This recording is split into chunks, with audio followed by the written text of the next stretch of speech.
n'est pas facile. Oui.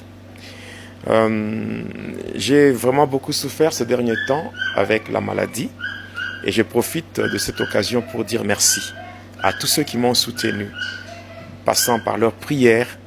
Il y a beaucoup de gens qui m'ont soutenu, beaucoup de gens qui m'ont appelé pour me fortifier par rapport à la mission difficile qui m'a été confiée par le Seigneur. Vous savez, lorsque le Seigneur nous confie une mission, c'est pas facile, mais cependant, on n'est pas aussi appelé à abandonner. Parce qu'il est dit, celui qui met sa main à la charrue et qui regarde derrière n'est pas digne. Donc, ça n'a pas été facile pour moi. Dernièrement, avant que je sois rétabli totalement par rapport à la santé, le Seigneur m'a fait voir une vision. Et dans cette vision, c'était vraiment horrible quand je m'étais...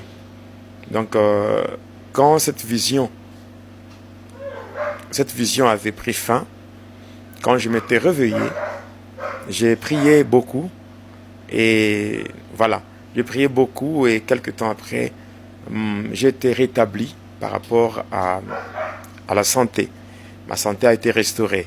C'était quoi la vision? Dans la vision, je me voyais. Le Seigneur m'a transporté jusque dans un cimetière. Et dans ce cimetière, je me suis retrouvé devant une tombe. Et quand j'ai vu cela, il y avait quelqu'un qui était enterré dans cette tombe-là. Et en regardant la croix qui était au-dessus de la tombe, j'ai vu, c'était mon nom à moi qui était mentionné sur la croix. Donc en fait, la personne qui était enterrée, c'était moi-même. Mais le Seigneur m'a transporté pour que je voie spirituellement ce qui se préparait dans le monde de ténèbres. Alors, qu'est-ce que j'ai vu?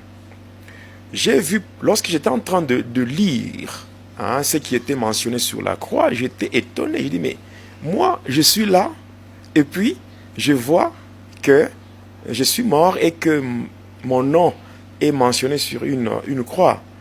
Et pendant que je regardais, je vois deux personnes vêtues en blanc. Ils étaient en train de briller. Donc, c'était des anges. Alors, quand je voyais cela, qu'est-ce qui s'est passé? Ils sont arrivés au niveau de la tombe. Ils ont déterré le cercueil. Et après avoir déterré le cercueil, ils ont ouvert le cercueil.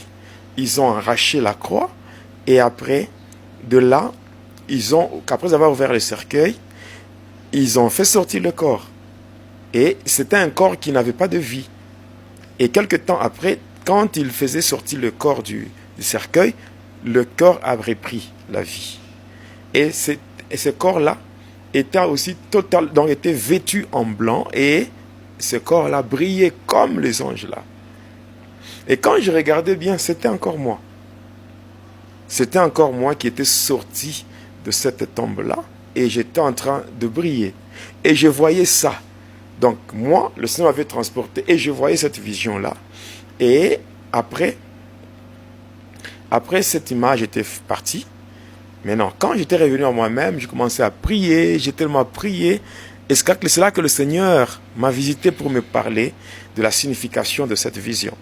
Le Seigneur qui me dit que voilà ce qui était fait dans le monde de ténèbres. C'est-à-dire, on a préparé ta mort.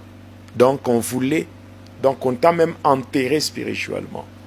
Passant par quoi? Passant par tout ce que tu as vécu ces derniers temps.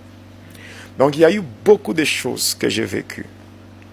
C'est-à-dire que l'objectif poursuivi par Satan, c'était premièrement de me distraire et de deux, d'affecter négativement mon cœur. Or que la Bible dit dans Proverbe 4, verset 23, la Bible dit « Garde ton cœur plus que toute autre chose, car c'est de lui que viennent les sources de la vie. » Donc le diable a utilisé beaucoup de gens comme des instruments inconscients, juste pour me distraire. C'est-à-dire que pour que je sois focalisé sur ce qu'eux faisaient, et pendant ce temps-là de distraction, que je puisse, perdre le contrôle de la dimension spirituelle, afin que lui puisse frapper dans ce domaine-là. Voilà. Donc, le diable a utilisé des gens pour me distraire.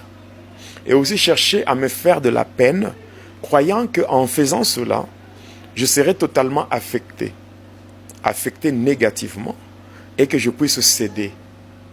Et lorsque je cède, c'est pour lui, le diable, l'occasion de frapper et de mettre fin à ma vie. Parce que vous savez, le physique, c'est la conséquence du spirituel. Si déjà dans le monde spirituel, la personne est détruite, ça va se répercuter sur le plan physique et la mort physique sera constatée. Voilà. C'est ce qui a fait que spirituellement, comme déjà le monde des ténèbres avait déjà planifié ma mort, et que spirituellement, eux étaient en train de m'enterrer, parce que j'ai senti cela comment, j'ai même fait un post là sur... j'ai posté quelque chose sur YouTube, j'avais dit pour des raisons de santé, je vais devoir m'absenter pour un bon moment. Parce que déjà, j'ai commencé à voir, déjà sur le plan physique, comment ma santé commençait à être affectée. Et j'étais tombé malade, sérieusement malade. Et Vous vous sentez vraiment exténué, incapable de faire quoi que ce soit. donc j'ai commencé à m'affaiblir par rapport à la santé. C'est comme ça que j'ai pris un peu de recul. J'ai dit non, autant d'abord que je cherche comment faire pour que ma santé soit rétablie. Et ce n'est qu'après cela que je peux revenir avec va-et-dire à la lumière de la parole et tout. Alors je devais revenir, mais avant de faire ce retour-là, il fallait d'abord que je me fasse soigner. Alors j'ai fait les deux.